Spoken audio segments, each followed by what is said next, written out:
So when you talk about virtual reality and augmented reality and the application of those in our daily lives, as well as inclusive technology, where do you see it going? Look, it's going in so many different areas, which is which is exciting. It's exciting, and with every single technology advancement there's always massive challenges and massive opportunities. So virtual reality is definitely going to take us into these spaces. We're going to find we're losing people to the virtual world, just like I lost friends to World of Warcraft. Nothing against it, just sometimes you don't see them for a year. So what happens is, with virtual reality, I mean, it's just so immersive where it's getting now. There's been a lot of investment, a lot of work being done in virtual reality hardware. Now the software is starting to turn up. We're going to see entire businesses going into the virtual world. This is absolutely possible. The technology's here. We've seen some of the applications of it. Some of the work we're doing with Huments can achieve this. Huments you saw in the video. And this is like the idea of creating a virtual avatar. So it's a little bit controversial, but you know, so is everything else that we adopt into our lives, and suddenly we're very used to waking up and having this very powerful device in our pocket every day. We just get used to adopting the technology. It's always strange when it's still unknown, when it's still yet to come out. And then as soon as it's been brought into our lives, we're very good at accepting and adopting it, and then thinking the next thing is going to destroy the world. So this is how we have to look for the opportunities in it. Like I was saying, businesses will completely move into the virtual world. We'll find that some people will decide to stay at home, put on a headset, have their avatar turn up to a space, have the meeting space where you've got all your avatars around the room. I mean, why do you go to work? You don't go to work for your little cubicle. You go to work for meeting the people and having those face-to-face interactions. It doesn't replace human interaction, and we're not arguing that. But there are many opportunities that can be brought up from that. Virtual reality, as we heard from John Go before, who was amazing. I grew up in Marylands as well. I went to Parramatta West Primary School. Represent. Thanks, John. That was awesome. And seeing what happens in virtual reality, the thing is, students are multimodal. The way that we learn so much different, we learn so much more effectively if we're interacting with the content. So if we're interacting with the content and you're talking about what students are learning, if they're creating their own virtual reality devices, if they're their own interactions, I've seen a lot of this. So very quickly, we've heard of virtual reality, augmented reality. Is everyone across what these are?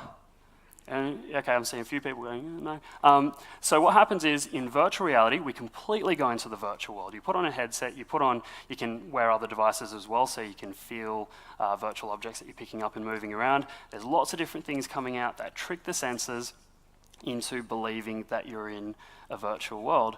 It's a neurological trick, but there's a lot of great applications of this that we'll go into another time. So what happens is, in virtual reality, you go into the virtual world. You forget where you are in the real world, you go into the virtual world. In augmented reality, we take digital assets, we take virtual objects and bring them into the real world. So that's the idea of having holograms. It's not far off us all having glasses, me creating a hologram here, and we can all see it. So you can interact with these digital objects. Product development is going to completely change. Product development, you'll be able to create a product, create a new car, see it, move through it, feel it, iterate, create new versions of it, instead of creating big plastic models with 3D printing, which did a lot for rapid prototyping. So product development will change, education will change, every sector we can think of will change in some way. And so we're looking at how the eye-controlled devices that we're working on now to be able to allow people to communicate through their eyes. Text-to-speech devices, we've got Riley helping us with this. He's helping us design and test a fast speech device that he can speak with his eyes. We've got Jess playing music with her eyes. She's our rock star. And we're looking at how those technologies and virtual reality technologies will come together. Because one of the next basic transitions, the next natural evolutions of virtual reality, is to have eye tracking inside it.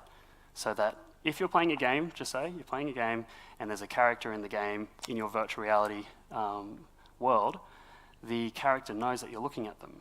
Then that also helps in marketing and lots of other boring things. I mean, it's like you can put it into really whatever you want, but there are very cool applications for it. The eye tracking technology is very powerful, and when you put it into virtual reality, we end up having a system that stays with you wherever you're looking.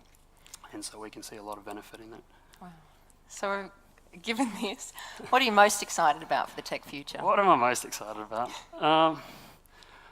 I think that really there is a lot of fear of the change, and this sometimes drives what we do.